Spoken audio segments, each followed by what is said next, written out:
In the frozen heart of Toronto, on a November evening where the wind cuts like a knife, a broken man sits on a corner that thousands pass every day, but no one sees him anymore. Marcus Webb, 47 years old, veteran of Desert Storm, sits with a cardboard sign that reads, "Homeless veteran, anything helps, God bless, 3 years, 3 long years on these streets." He remembers a different life, a life where he wore a uniform with pride, a life where he had a wife, a daughter, a small auto repair shop, a life where he mattered. But that man is dead, killed by the ghosts of war, by the pills that promised to silence the screams in his head, by the slow, agonizing collapse of everything he once loved. His daughter's name is Kaylee. She's 23 now. He hasn't seen her since she was 17, since the day she looked at him with tears streaming down her face and said, "I can't watch you destroy yourself anymore." He doesn't blame her for leaving. He blames himself for making her choose. "Spare change?" he whispers to the rushing crowds, his voice barely audible over the city noise.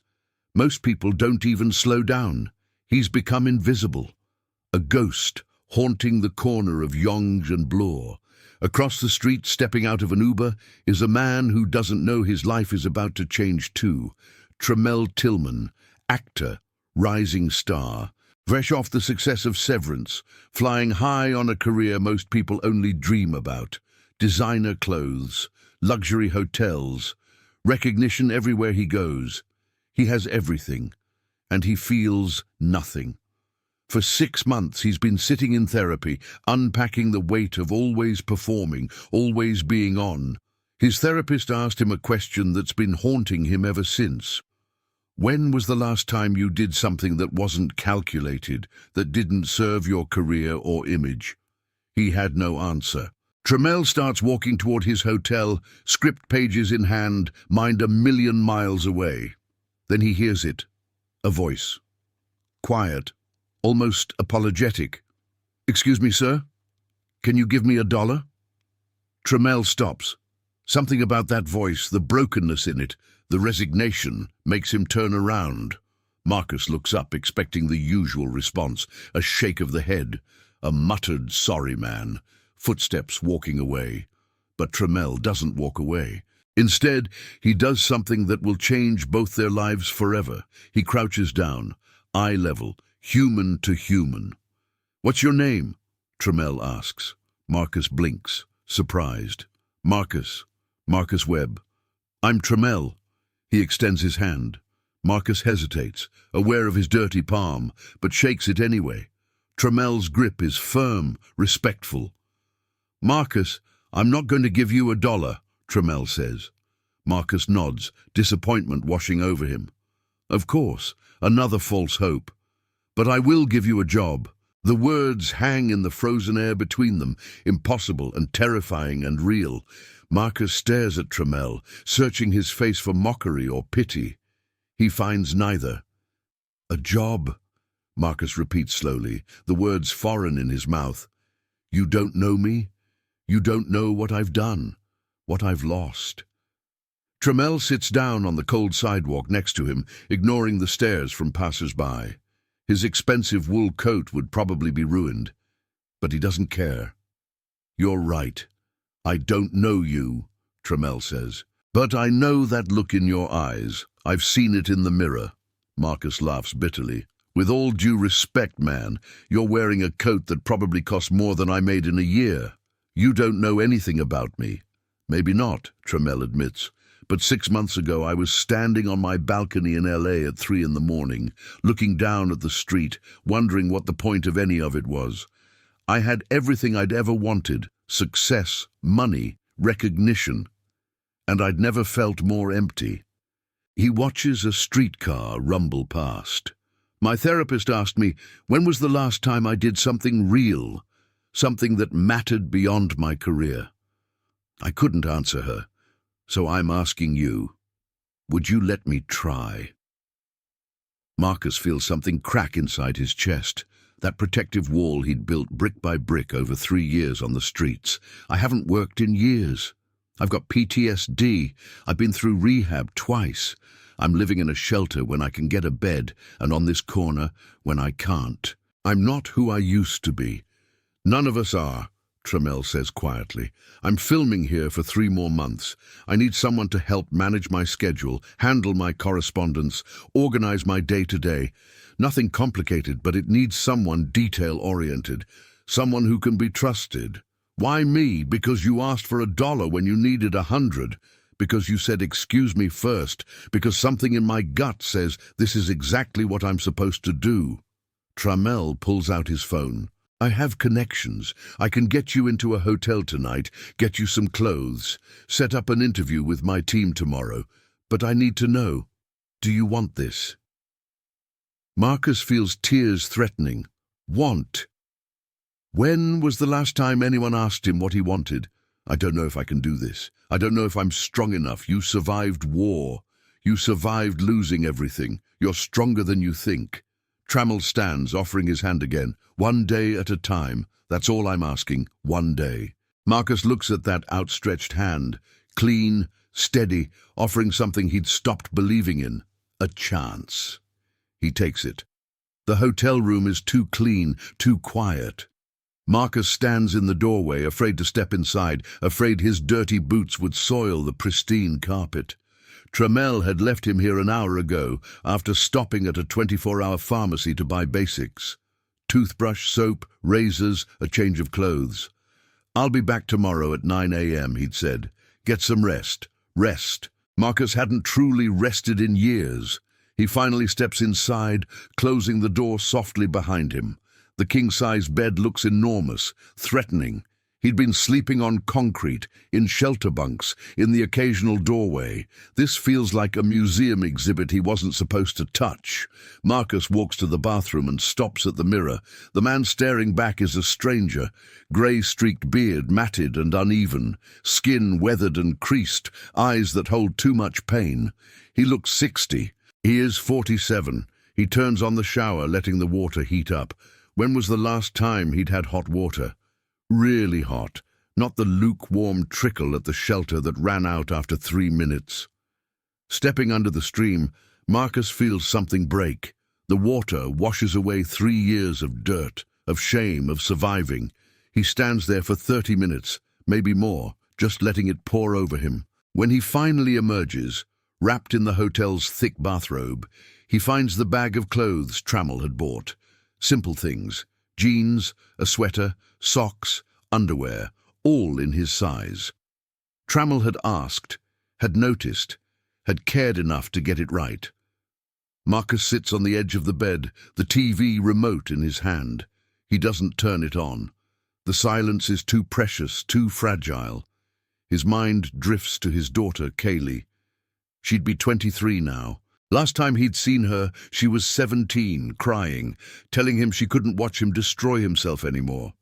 His ex-wife had changed their numbers, moved addresses. He didn't blame them. What if this was real? What if Tramell actually meant it? Could Marcus rebuild himself enough to maybe one day be someone Kaylee wouldn't be ashamed of? The thought is too big, too terrifying. 1 day at a time, Tramell had said. Marcus lies back on the bed, still in the robe. The mattress is soft, impossibly soft. He closes his eyes, expecting the usual nightmares. The desert, the explosions, the faces of friends who didn't make it home. But for the first time in years, Marcus Webb sleeps through the night. Tramell arrives at 8:45 a.m. with coffee and bagels. He'd barely slept himself, kept awake by doubt. What was he doing? Was this savior complex? Ego? His publicist had called it reckless when he'd mentioned it. His manager said it was career suicide to get involved with someone unstable. But something about Marcus had struck a chord. Maybe it was the quiet dignity in how he'd asked. Maybe it was seeing himself in those hollow eyes. Maybe it was just finally doing something that felt true. He knocks on the door. Marcus, it's Tramell. The door opens slowly. Marcus stands there, clean-shaven, wearing the clothes from last night. He looks different. Still weathered, still carrying visible trauma, but present, human. "I wasn't sure you'd come back," Marcus says quietly. "I made a promise." Tramell hands him the coffee. "How'd you sleep? Like I forgot how to." Marcus takes the cup with shaking hands. "I kept waking up thinking it was a dream." They sit at the small table by the window. Downtown Toronto sprawls below them, morning rush hour already building. "I need to be honest with you," Tramell says. "I don't know what I'm doing. I've never done anything like this. My team thinks I'm crazy. I might be, but I meant what I said yesterday." Marcus sips the coffee. "It is perfect. Cream and sugar, like he used to take it." How did Tramell know? Then he remembers. Tramell had asked at the pharmacy, had paid attention. "I need to be honest with you too," Marcus says. "I have bad days. Days where I can't get out of bed. Days where everything is too loud, too much. I haven't held down a job since 2016. I've burned every bridge, disappointed everyone who ever believed in me." He looks directly at Tramell. "I'll probably disappoint you too." "Probably," Tramell agrees. "And I'll probably frustrate you. I'm demanding, I'm particular, and I can be an asshole when I'm stressed. But here's what I'm offering, a real job with real pay, $1,500 a week to start. You'll help manage my schedule, handle correspondence, run errands, basically keep my chaos organized. I'll cover housing for the first 3 months while you get on your feet. After that, you're on your own, but with 3 months of pay saved and a reference." Marcus does the math in his head. 4 months of work would be over $24,000. More money than he'd seen in years. Why? "Because I can," Tramell says simply. "Because I'm tired of living in a bubble. Because you asked me for $1 and made me realize I've spent years accumulating wealth without ever really using it for anything that matters.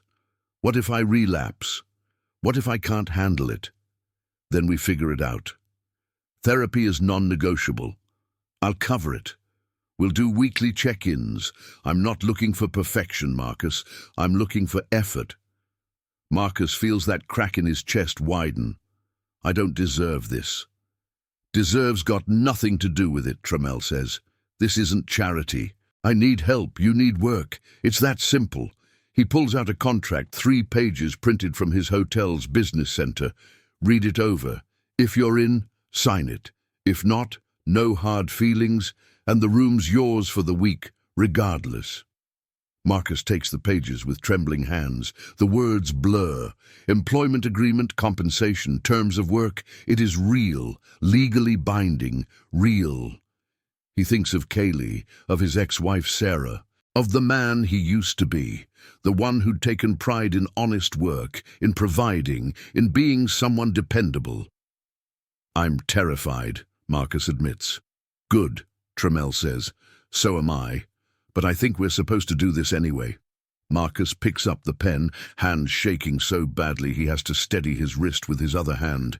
He signs his name, Marcus Andrew Webb, the letters messy but there. "Okay," he whispers. "Okay, let's try." 2 weeks in, reality hits hard. Marcus stands outside Tramell's temporary production office, his hands gripping a folder of organized call sheets and script revisions. Inside, he can hear voices. The director, the producers, Tramell running through tomorrow's scenes. The panic attack comes without warning. One moment he is fine, the next his chest is crushing inward, the walls closing in. Too many people, too much noise. The fluorescent lights are too bright, searing.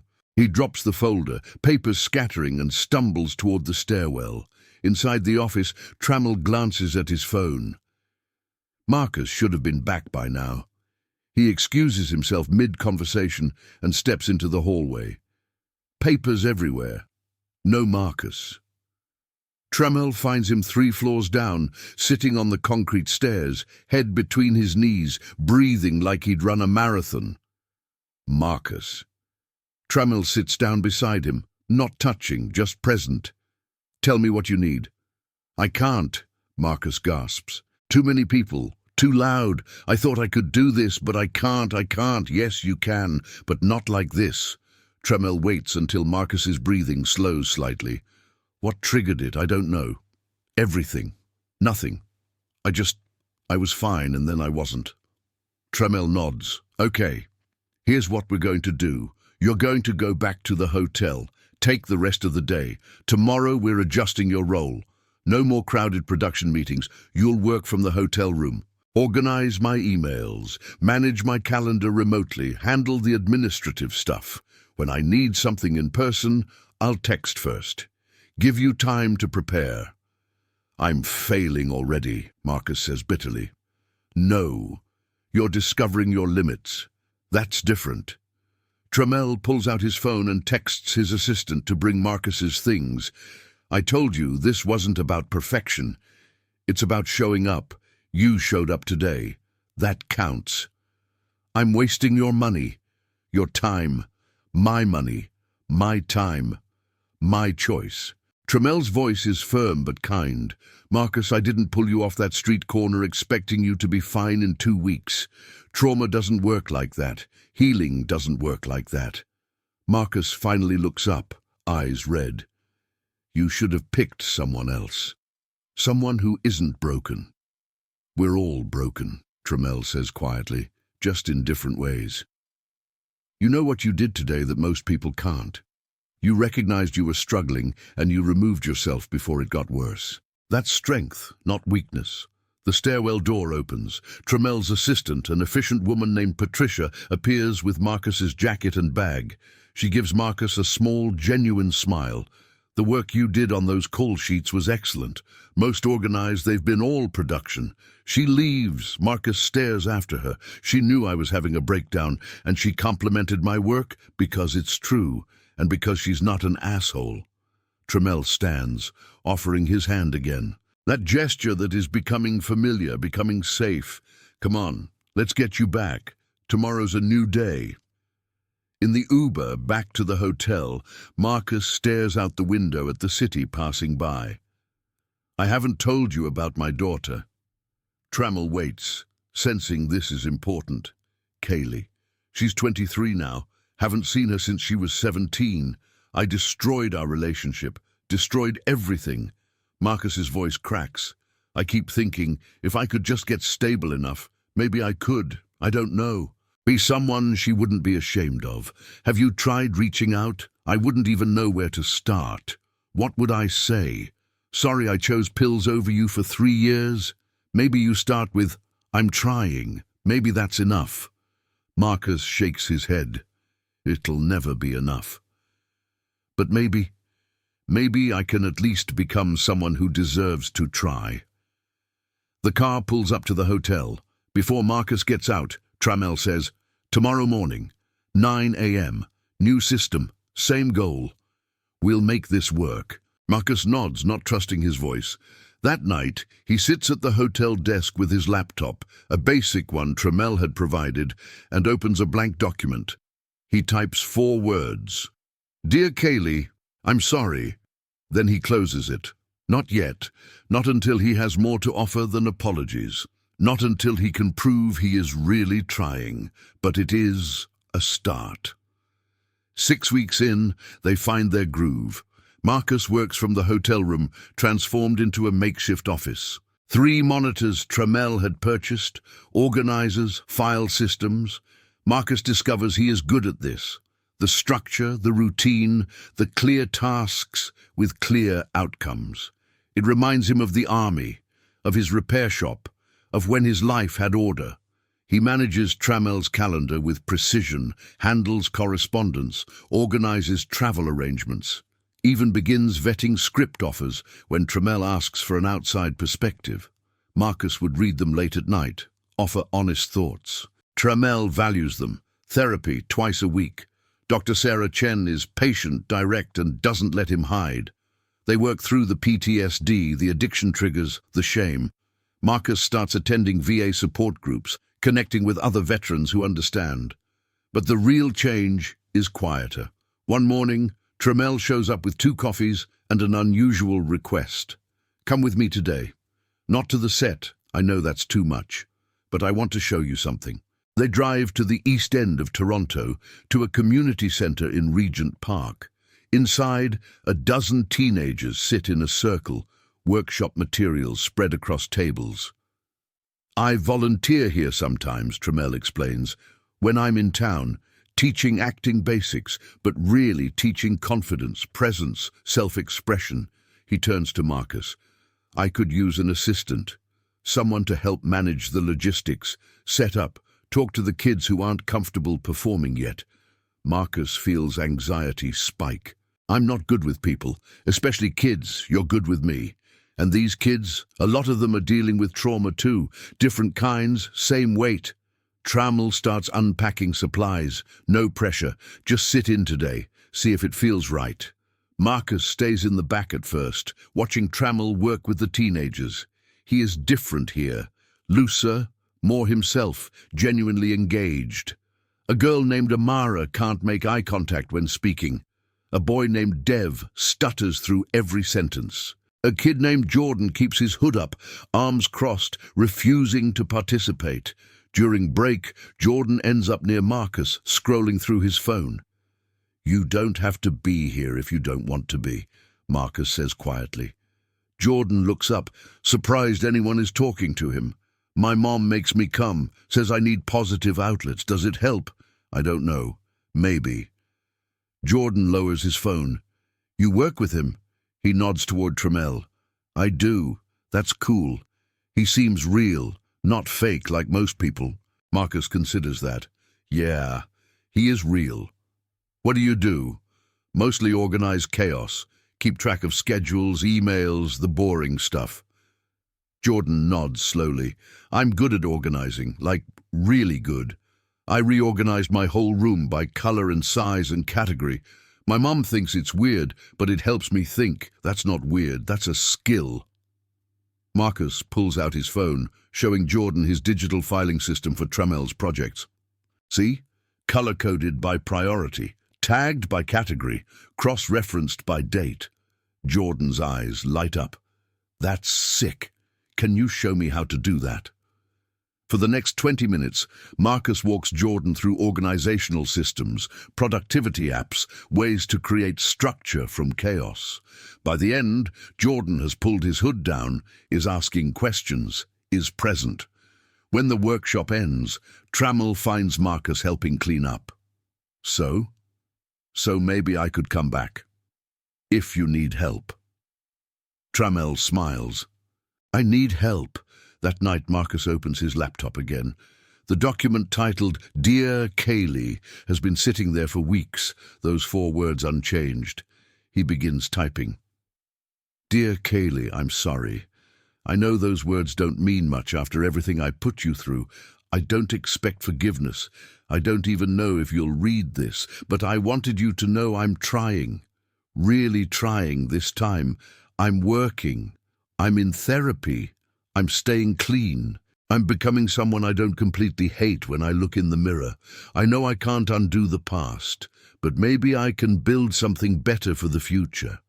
Even if you never want to see me again, I want you to know you were right to walk away. You were right to protect yourself, and I'm sorry it took me this long to understand that. If you ever want to talk, I'm here. If you don't, I understand. I love you. I always have. I just forgot how to show it. Dad. His finger hovers over send. Not yet. Maybe next week. Maybe when he has something more to show. Maybe when he feels less like he'd just fall apart again. But soon. 3 months in. December. The city is buried in snow, Christmas lights reflecting off icy sidewalks. Marcus has moved into his own apartment. Nothing fancy, a studio in Parkdale. But it is his. He'd saved every paycheck, lived frugally, built a small cushion. The place has a bed, a desk, a kitchenette. It feels like a palace. He's at Tramell's hotel, organizing next week's schedule, when his phone rings. Unknown number, Toronto area code. He almost doesn't answer. Then something makes him. Hello? Is this Marcus Webb? A woman's voice, tentative, familiar in a way that makes his heart stop. Sarah, his ex-wife. He hasn't spoken to her in 4 years. Yeah. It's me. A long pause. Kaylee showed me your email. Marcus closes his eyes. He'd finally sent it 2 weeks ago, after Tramell had literally stood over his shoulder and said, "Send it, or I'm sending it for you." Is she? How is she? She's good. She's at U of T now, studying social work. She's really good, Marcus. Sarah's voice softens. She's been thinking about you. Not constantly, but enough. When she got your email, she cried for an hour. Then she asked me to call you. Why didn't she call herself? Because she's scared, and she wants to know if you're real this time. If this is actually different. Sarah's voice hardens slightly. I need to know too, Marcus. I can't watch her get hurt again. She's worked too hard to put herself back together. I'm working. I have an apartment. I'm in therapy twice a week, going to VA groups, staying clean. It's been 3 months without a slip. Marcus hears how defensive he sounds. I know that's nothing compared to the years I wasted, but it's something. Who's employing you? Skepticism clear in her tone. Marcus glances at Tramell, who is on his laptop across the room, deliberately giving Marcus privacy while obviously listening. An actor. Tramell Tillman. I manage his schedule, correspondence, logistics. The guy from Severance? Sarah's voice lifts in surprise. How the hell did that happen? Marcus tells her. The corner, the dollar, the job offer. It sounds absurd even to him. Jesus, Marcus! That's, Sarah laughs, a sound he hasn't heard in years. That's the most ridiculous and most you thing I've ever heard. Only you would end up working for a celebrity. I'm trying, Sarah. I know it doesn't fix anything, but I'm trying. Silence stretches between them, filled with years of pain and broken promises. Kaylee wants to meet for coffee, neutral ground, public place, just coffee, nothing heavy. Can you do that without falling apart? Marcus feels terror and hope war in his chest. Yes. When? Saturday, 2 p.m. There's a cafe near U of T called Jimmy's. She'll be there, I'll be there. Marcus? Sarah's voice goes quiet. Don't break her heart again. She's stronger now. But she shouldn't have to be strong against her own father. I know, I won't. I promise. Your promises didn't mean much before. I know, but they do now. After they hang up, Marcus sits frozen, phone still in his hand. Tramell closes his laptop. That sounded significant. My daughter. She wants to meet. Marcus looks up, eyes wet. Saturday. I'm going to see my daughter. That's good. That's really good. What if I mess it up? What if I say the wrong thing? What if she sees me and realizes I'm still just broken? Tramell comes over, sits in the chair opposite. You know what you're going to do? You're going to show up. You're going to be honest. You're going to listen more than you talk. And you're going to let her feel whatever she needs to feel. What if she hates me? Then you accept that. But Marcus, I don't think she'd agree to meet if she hated you. Angry, hurt, guarded. Absolutely, but not hate. Tramell leans forward. You've been working your ass off for 3 months. You've shown up every day. You've been honest about your struggles. You've done the therapy, the work, the rebuilding. Give yourself credit for that. Marcus nods, not trusting his voice. And for what it's worth, I'll block out your Saturday. Take the whole day. Prepare how you need to prepare. That night, Marcus barely sleeps. He lies in his own apartment, in his own bed, staring at the ceiling. What do you say to a daughter you abandoned? How do you compress 4 years of regret into a coffee meeting? He thinks about the man he'd been. The father who'd coached Kaylee's soccer team, who'd taught her to change a tire, who'd promised he'd always protect her. Then the man who'd broken that promise spectacularly, who'd chosen numbness over fatherhood, who'd watched his family slip away while he sank deeper into darkness. Could she ever forgive him? Did he deserve forgiveness? Saturday feels both infinitely far away and terrifyingly close. Marcus arrives at Jimmy's at 1:30 p.m. Too early, but he couldn't wait any longer. He orders a black coffee he doesn't drink and sits at a table by the window, watching students hurry past in their winter coats. Tramell had helped him prepare. New clothes, nothing fancy, just clean and presentable. A haircut, Words practiced but not rehearsed, authentic but not rambling. Just be dad, Tramell had said. Not perfect dad, just real dad. At 1:55, Marcus sees her. Kaylee walks down the sidewalk, bundled in a red parka, her hair longer than he remembered, her face older, more defined. She looks like Sarah, but with his eyes, his stubborn chin. She is beautiful. She is a stranger. She pauses outside the cafe, taking a breath before pushing through the door. Their eyes meet. Marcus stands unsure if he should hug her, shake her hand, just stand there. Kaylee makes the decision for him. She stays where she is, a careful distance between them. "Hi, Dad." "Hi, sweetheart." The word catches in his throat. "Thank you for coming." Kaylee nods, unwrapping her scarf with careful movements. "I'll get a coffee, then we can talk." She orders a latte with oat milk and vanilla, something Marcus would never have guessed, and sits down across from him, not next to him, across, deliberate space. "You look different," she says finally. "Better, less hollow." "I feel different. Better."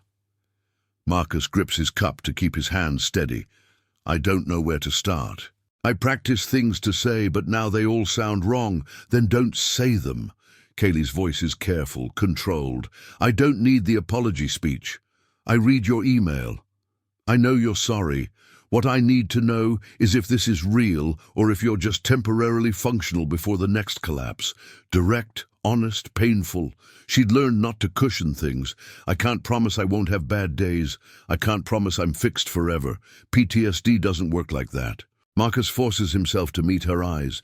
"But I can promise I'm doing the work. Therapy twice a week, VA groups, a job I show up to every day, an apartment I can afford, 3 months clean, 3 months." Kaylee's voice is flat. "You relapsed after 6 months last time. After a year the time before that. I know. So, what's different now?" Marcus thinks about Tramell's question on that frozen corner, about the moment someone asked him what he wanted instead of what he needed, about choosing to take an offered hand. "I stopped trying to get back to who I was before," Marcus says slowly. "That man's gone. The war took him, the pills finished him off. I spent years trying to become him again, and every time I failed, I'd spiral deeper. This time, I'm trying to become someone new, someone I can respect, not the old Marcus, just a Marcus worth knowing." Kaylee sips her latte, processing. "Mom said you're working for Tramell Tillman. That's surreal." "It is. He's a good man. Took a chance on me he had no reason to take. Why did he? I asked him for $1. He gave me a job instead." Marcus allows himself a small smile. "I think he was as lost as I was, just in a different way." "Are you friends?" Marcus considers that. "I think we're two broken people helping each other not be as broken. Maybe that's friendship. I don't know anymore." Kaylee is quiet for a long moment, staring into her cup. When she looks up, her eyes are wet. "I was so angry at you. For years, I blamed you for everything. The divorce, my depression in high school, the trust issues I still have in relationships. I built this whole narrative where you were the villain and I was the victim. You were the victim, Kaylee. You were a kid. I was the adult. I failed you, I know. But staying in that victim story was killing me too." She wipes her eyes roughly. "My therapist said I needed to separate hating what you did from hating who you are. I'm still working on that. Your therapist is smart. Yeah, she's expensive too. Mom helps with the cost, but I work part-time to cover the rest." Kaylee's voice holds an edge. Turns out dealing with parental abandonment requires professional help. Who knew? The words are meant to hurt. They do. Marcus absorbs them. "You're studying social work," your mom said.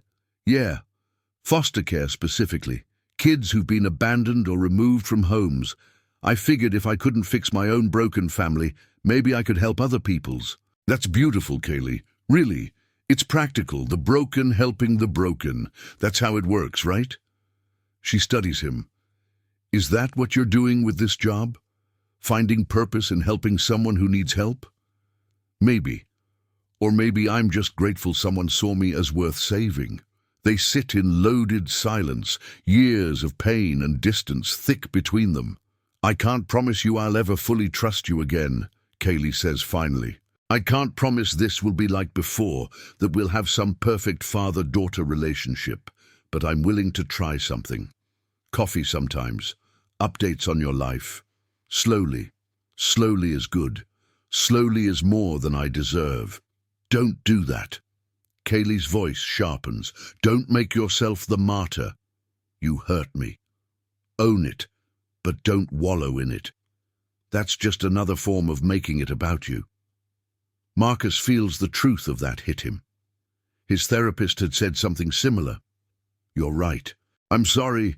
See, there you go again. I'm sorry. I know you're sorry. Show me instead. Kaylee finishes her latte. I have to get to the library. Study group at 3. She stands. Marcus stands too, uncertain. Kaylee hesitates, then steps forward and gives him a brief, awkward hug. She smells like vanilla and cold air and possibility. Same time next Saturday? Marcus asks, hope cracking his voice. Maybe. I'll text you. She pulls on her coat. And Dad? Keep doing the work. Not for me, for you. If you do it for me, you'll fail when I disappoint you or pull away. Do it because you deserve to be okay. Then she's gone, red parka disappearing into the snow-dusted street. Marcus sits back down, hands shaking, tears finally falling. It hadn't been perfect. It had been painful and honest and real, but she'd called him Dad. It is enough. 4 months in. January. The production is wrapping up. Tramell sits in his hotel suite reviewing job offers from his agent. Marvel wants him for a supporting role. A prestige drama wants him to lead. A streaming series offers him producer credit and major money. His phone buzzes. Marcus. Schedule clear for tomorrow. Meeting with director confirmed for 2 p.m. Efficient, professional, exactly what he'd needed. But it is more than that now. Patricia, his assistant, knocks and enters. We need to talk about Marcus. Tramell looks up. Problem? Opposite. He's exceptional. The best organizational support you've ever had. The production team wants to keep him for their next project, and I got a call from your manager. He thinks you should bring Marcus to LA, make this permanent. What do you think? Patricia sits down, uncharacteristically informal. Honestly, I think Marcus is good for you. You've been different these 4 months, more present, less in your head. You smile more. She pauses. But I also think you need to ask yourself why you did this. Was it to help him or to help yourself? Can't it be both? It can. But if it's about you feeling good for saving him, that's not sustainable. At some point, he needs to be his own person, not your redemption project. Tramell knows she is right. He'd been thinking about it for weeks. What would you do? I'd give him options, tell him the truth, let him choose. The next day, Tramell asks Marcus to meet him for dinner. Somewhere nice, somewhere that feels significant. They sit at a steakhouse overlooking the harbor, the CN Tower lit up against the night sky. 4 months, Tramell says, raising his glass. You've exceeded every expectation. Marcus clinks glasses, uncomfortable with praise. I had a good teacher. I want to offer you something. Tramell sets down his glass. Come to LA with me. Be my full-time assistant. Same work, better pay, permanent position. I'll help you relocate, find a place, get settled. Marcus goes still. That's huge. I know. Take time to think about it. Why? Because you're good at this. Because I trust you. Because working together works. Marcus stares out at the water. What about Kaylee? What about her? We're finally building something. Coffee every Saturday, texts during the week. It's fragile, but it's real. Marcus looks back at Tramell. If I leave Toronto, I lose that. Long-distance relationships can work, not when you're rebuilding trust from scratch. Marcus's voice is firm. She needs to see me consistently. Needs to know I'm not disappearing again. Tramell nods slowly. So what do you want to do? Marcus is quiet for a long moment. I want to stay. In Toronto. I want to find my own job, my own path. Not because I'm ungrateful. This has saved my life. But because if I follow you to LA, I'm still attached to you. I need to prove to myself that I can stand on my own. I understand. Do you? Because I'm terrified I'm making the wrong choice. You're offering me security, a career, everything I need. Marcus's hands grip his napkin. But I can't build a relationship with my daughter through occasional visits, and I can't build a life that's mine if I'm always in your shadow. Tramell feels something shift in his chest. Pride, sadness, understanding. You're not making the wrong choice. You're making the brave one. Brave or stupid. Same thing sometimes. Tramell smiles. I have connections in Toronto. Production companies, agencies, studios. I'll make calls, write recommendations. You'll have options. I don't want to just use you for connections. That's not using, that's networking. That's how this industry works. Tramell leans forward. Marcus, 4 months ago you asked me for $1. Now you're turning down a dream job to prioritize your daughter. That's growth. That's exactly what this was supposed to be about. What was this really about? Marcus asks quietly. For you? Why did you really do this? Tramell considers lying, giving the easy answer. But Marcus deserves truth. I was drowning in success. I had everything I thought I wanted, and it meant nothing. I was performing my life instead of living it. He pauses. You asked me for $1 and made me realize I'd stopped being real. So yeah, helping you helped me. But that doesn't make it less genuine. And now? Now I know I can use what I have to actually matter.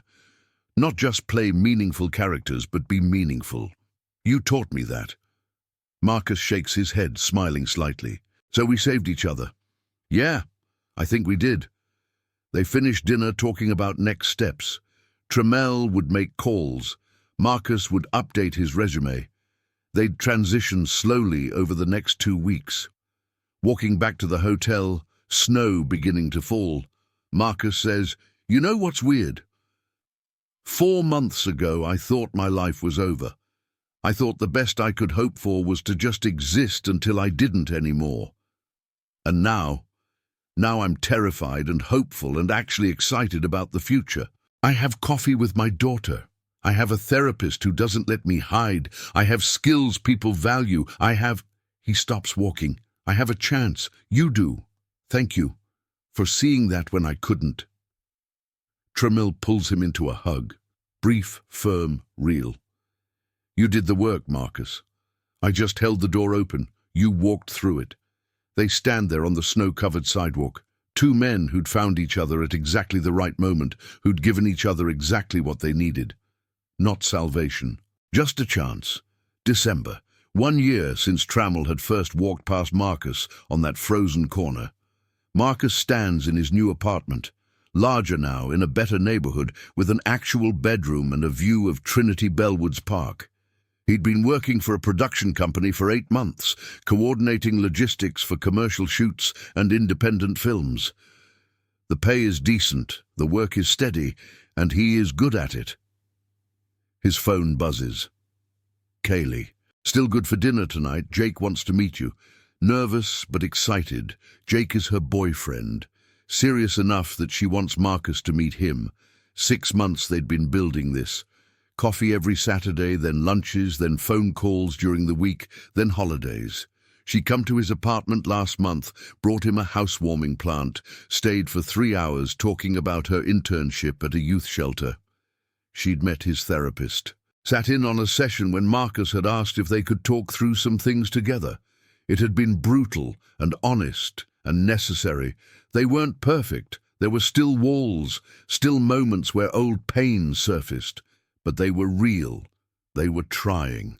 Marcus texts back, wouldn't miss it. 6:30 at that Italian place you like? Kaylee. Perfect. Love you, Dad. He stares at those 3 words. Love you, Dad, that she'd only started saying 2 months ago. Every time feels like a gift. His doorbell rings. He opens it to find Tramell standing there, grinning, holding a bottle of wine. Surprise. I'm in town for press. Told you I'd visit. They'd kept in touch. Weekly calls, occasional texts, updates on their lives. Tramell had sent him a generous bonus when he'd gotten his new job. Marcus had sent Tramell a card when he'd been nominated for an Emmy. Get in here, it's freezing. Marcus pulls him inside. How long are you in town? 3 days. Thought maybe we could grab coffee tomorrow, catch up properly. They sit in Marcus's small living room, wine poured, catching up on the past 6 months. Tramell is dating someone, cautiously optimistic, working on a film that actually matters to him, not just for his career, still volunteering at the community center when he can. How's Kaylee? Tramell asks. Good. Really good. Meeting her boyfriend tonight. I'm terrified. The good kind. Yeah, the good kind. Marcus smiles. She's studying for her social work licensing exam, wants to work with foster kids full-time. She's going to be incredible at it. She gets that from you, from Sarah mostly, but maybe a little from me. Marcus tops off their glasses. You know what I think about sometimes? That corner. If I hadn't asked, if you hadn't stopped. I think about it too. Different versions. Where I keep walking, where I just give you money and leave. All the ways it could have gone differently. Why do you think you stopped? Tramell considers. I think I was waiting for an excuse, waiting for something to pull me out of my own head. You just happened to be there at the right moment. Lucky me. Lucky both of us. They drink in comfortable silence, the kind that comes from shared history, from knowing you fundamentally affected each other's lives. I'm proud of you, Tramell says finally. You've built something real. On your own terms. Couldn't have done it without... Yes, you could have. Eventually, I just accelerated the timeline. Tramell leans forward. You did the work, Marcus. Every day, every hard choice, every time you showed up when it would have been easier to quit, that was you. Marcus feels emotion tighten his throat. Thank you for believing that before I could. That's what people do. We hold the belief until the other person can carry it themselves. Before Tramell leaves, Marcus walks him to the door. You know, I still have nightmares sometimes. About being back on that corner. About losing everything again. That's fair. Trauma doesn't just disappear. But I also dream about the future now. About Kaylee's graduation. About maybe having grandkids one day. About being someone she's proud to introduce. Dreams I didn't think I was allowed to have. You're allowed to have them. You've earned them. After Tramell leaves, Marcus stands at his window, watching snow fall over the park. He thinks about the man he'd been a year ago, hollow, hopeless, asking strangers for $1. He thinks about the man he is now, employed, sober, building bridges he'd burned, not perfect, not healed, but present, real, trying. His phone buzzes. Sarah, thanks for the child support check. Means a lot that you're consistent with it now. He'd been paying what he could for 3 months now, making up for lost years, cent by cent. Marcus texts back. Least I can do. Tell her I'll see her tonight. Sarah, she's nervous, in a good way. Go easy on Jake, okay? Marcus, I'll try. At 6:15, Marcus puts on his coat. A good one now, warm and presentable. He checks his reflection, still weathered, still carrying visible scars. But his eyes are different, present, alive. He thinks about Tramell's question from that first day. What do you want? He wants to be a father again. He wants to deserve Kaylee's tentative trust. He wants to keep building a life that feels like his own. He is getting there. One day at a time. One coffee at a time. One choice at a time. Marcus locks his apartment door and steps into the snowy Toronto evening, heading toward a restaurant where his daughter waits. ready to introduce him to someone important in her life. A year ago, he'd been invisible on a street corner, asking strangers for $1. Tonight, he's going to dinner with his daughter. Not a miracle. Just the result of one person stopping, one person choosing to try, and two broken people helping each other remember that broken doesn't mean finished, just means you've got some rebuilding to do. And sometimes, if you're very lucky, someone holds the door open while you figure out how.